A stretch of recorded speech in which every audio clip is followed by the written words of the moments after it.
for the past week so far, I've not been trading or doing anything so far, so I was just analyzing the market. Now, here this is my account, and I experienced some losses, and I want to start afresh after some analysis. Now, my deposit today, I want to deposit $50. This time to increase the stake. So since my time limit has been shortened, so I want to trade, if possible, to have that 1,000 within this 20 days left, let's say 15 days. So I'll be doing a deposit through Binance Pay.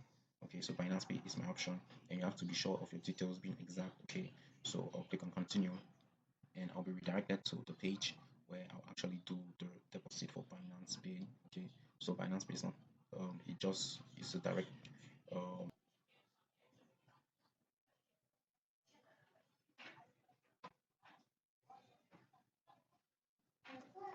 so now this is what happens after you link it up and you have to do your deposit. Okay, so this portal is open for just an hour, so you have to like scan this code or you continue with the browser. Now for me, I'll be scanning it with my mobile phone. Okay, I scan this payment with my mobile phone and I confirm the payment. Okay, so right now I'm doing this on my mobile phone.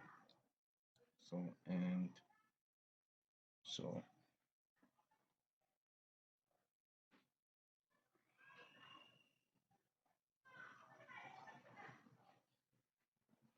so right now I'm doing it on my mobile phone, so just have to scan,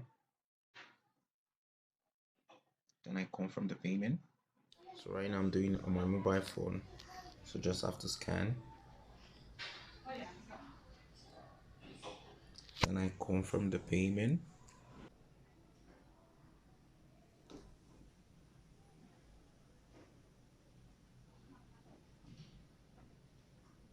So that's the payment that has been completed. Okay, so all I just have to do is head over to merchant. It means I will head over to my Exness account, and that is it, guys. I just have to wait for a minimum of 10 minutes right up to an Abet. It does not take more than 10 minutes or more than 5 minutes, and this deposit will be done instantly into your Exness account. With that, you can actually now start trading. Okay, this is all about this video. Keep watching and see if this week I can recover from my losses. Thanks for watching.